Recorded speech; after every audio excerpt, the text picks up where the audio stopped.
यहाँ पर कुछ क्वेश्चन दिए हुए हैं। जैसे पहला क्वेश्चन है कि फ्लावर्स और फ्रूट्स के अंदर में कौन से प्लास्टिड रिस्पॉन्सिबल होते हैं जो रेड, ऑरेंज और येलो तरह इस तरह के कलर देने का काम करते हैं।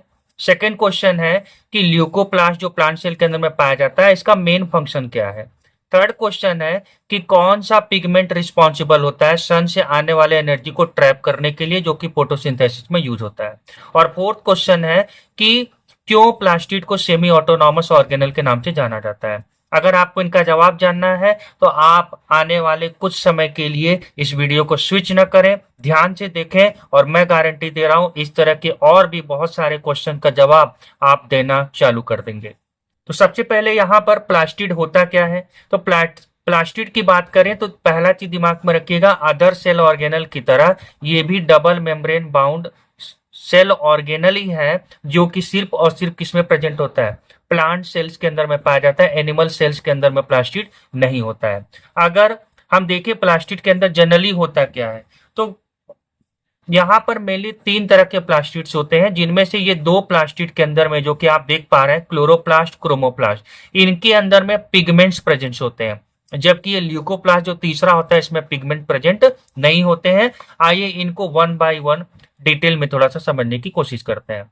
सबसे पहला जो हमारा प्लास्टिड है, क्लोरोप्लास्ट है। अब इसका नाम क्लोरोप्लास्ट इसीलिए पड़ा क्योंकि इसके अंदर में ग्रीन कलर का पिगमेंट प्रेजेंट होता है, जिसे क्या कहते हैं, क्लोरोफिल कहते हैं। और यही वो क्लोरोफिल है जिसके अंदर ये कैपेसिटी होती है कि ये सनलाइट के आने वाली एनर्जी को कैप्चर कर सकता है और इसको किस में बदलता है, केमिकल एनर्जी में कन्वर्ट करता है। आपको पता है फोटोसिंथेसिस के दौरान क्या होता है, जो प्लांट फूड प्रिपेयर करता है वो ग्लूकोज के रूप में करता है। तो वो जो ग्लूकोज बनता है एक्चुअल में वो क्या है, केमिकल एनर्जी है। और वो किसके हेल्प से बना, with the help of sunlight. और सनलाइट को किसने कैप्चर करने की क्षमता रखा, तो वो है क्लोरोफिल। ठीक है, क्लोरोफिल की प्रेजेंट की वजह से क्लोरोप्लास्ट इसका नाम पड़ा। अब यहाँ पर मैं आपको डायग्राम समझा देता हूं कि ये क्लोरोप्लास्ट दिखता कैसे है, इनके कौन कौन से पार्ट्स होते हैं, इनको थोड़ा सा समझने की हम लोग कोशिश करते हैं। यहाँ पर आप देखेंगे कि यहाँ पर डबल मेम्ब्रेन, जैसा कि मैंने बताया क्लोरोप्लास्ट होता है, तो पहला आउटर मेम्ब्रेन होता है, अंदर वाला कौन सा होगा, इनर मेम्ब्रेन होगा। अंदर की तरफ जब आप देखेंगे तो यहाँ पर इस तरह से वन बाई वन कुछ स्ट्रक्चर आपको बना हुआ दिख रहा है। ठीक है, चपटा सा स्ट्रक्चर दिखाई दे रहा है। तो ये जो चपटा चपटा स्ट्रक्चर सिंगल सिंगल है, इसको कहा जाता है थैलाकोइड्स। ठीक है, ये ढेर सारे क्या है, थैलाकोइड्स है। और ये थैलाकोइड्स एक के ऊपर एक स्टैक बना करके, मतलब एक के ऊपर एक जब इकट्ठा हो जाते हैं तो इन्हें क्या कहते हैं हम लोग, ग्रेनम कहते हैं। और इसी ग्रेनम के अंदर में हमारा क्लोरोफिल नाम का पिगमेंट प्रेजेंट होता है। इसके अलावा एक थैलाकोइड से दूसरे थैलाकोइड्स को जो कनेक्ट करता है उसे क्या कहते हैं, उसे लैमिला के नाम से जाना जाता है। इसके अलावा इसके अंदर अपना खुद का डीएनए होता है और राइबोसोम प्रेजेंट होता है। साथ में ये क्या होता है, कुछ स्टार्च के ग्रेन्यूल्स वगैरह इसके अंदर में स्टोर आपको मिल जाएंगे। अब चूंकि आप डायग्राम को ही देख करके समझ चुके होंगे कि इसके अंदर में अपना खुद का डीएनए और राइबोसोम है। अगर खुद का राइबोसोम है तो इसका मतलब ये खुद प्रोटीन सिंथेसिस कर सकता है और इंपॉर्टेंट प्रोटीन को फॉर्मेशन खुद कर लेता है। और डीएनए है, दैट मीन्स कि ये खुद को रेप्लिकेट कर पाता, मतलब अपने जैसे अदर बहुत सारे क्लोरोप्लास्ट को ये बना सकता है, उनकी कॉपीज तैयार कर सकता है। अब चूंकि इन्हीं के अंदर में क्या हो रहा है, फोटोसिंथेसिस हो रहा है, दैट मीन्स खाना पक रहा है पौधे का, इसी वजह से इसे कहा जाता है क्या, किचन ऑफ द सेल कहा जाता है। ठीक है, और इसी को हम लोग क्या कहते हैं, site of the photosynthesis.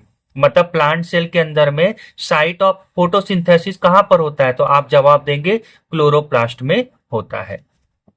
Already मैंने आपको बता दिया कि इसे सेमी ऑटोनॉमस ऑर्गेनल क्यों कहते हैं, क्योंकि इसका खुद का डीएनए होता है और राइबोसोम्स होता है। और खुद का डीएनए है तो मतलब ये रेप्लिकेट करके अपने जैसे कॉपीज तैयार कर सकता है, अपने जैसे ढेर सारे क्लोरोप्लास्ट बना सकता है। और राइबोसोम्स है तो खुद का प्रोटीन सिंथेसिस ये कर सकता है।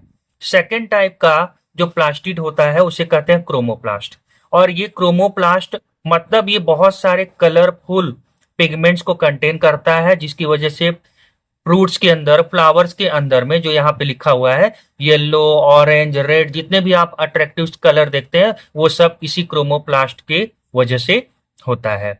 ठीक है। अब ये ब्राइट कलर जो फ्लावर्स वगैरह के होते हैं उससे फायदा क्या होता है? तो इससे फायदा ये होता है कि इन कलर्स को देख करके जो इंसेक्ट बटरफ्लाईज वगैरह होते हैं वो अट्रैक्ट होते हैं। ठीक है, जब ये इनके ऊपर बैठते हैं तो पॉलिनेशन करने में ये मदद मिल जाता है, क्योंकि इंसेक्ट के बॉडी से जब पॉलन ग्रेन अटैच होते हैं तो यही इंसेक्ट फिर उड़ करके किसी और फ्लावर पर जाएंगे, और सेम स्पीसीज के फ्लावर पर जब जाते हैं तो वहां पर पॉलन ग्रेन को छोड़ देते हैं, जो फर्दर फर्टिलाइजेशन में यूजफुल हो जाता है। अब आखिरी जो हमारा क्लोरोप्लास्ट, क्रोमोप्लास्ट, और तीसरा अब हमारा जो प्लास्टिड है उसे कहते हैं ल्यूकोप्लास्ट।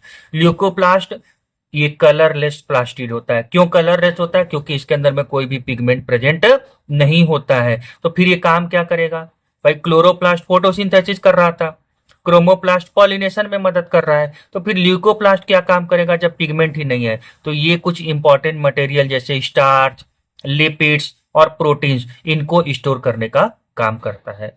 अब आपको 100% मैं क्लियर कर रहा हूं कि आप जाकर के उन क्वेश्चंस को वापस से देखिए, आपको हर एक क्वेश्चन का जवाब मिल जाएगा। और ये टॉपिक आपको पूरी तरह से अगर समझ में आया है तो हमारी वीडियो को लाइक करें, हमें कमेंट्स करके बताएं कि आपको वीडियो कैसा लगा, और हमारे चैनल को सब्सक्राइब जरूर करें।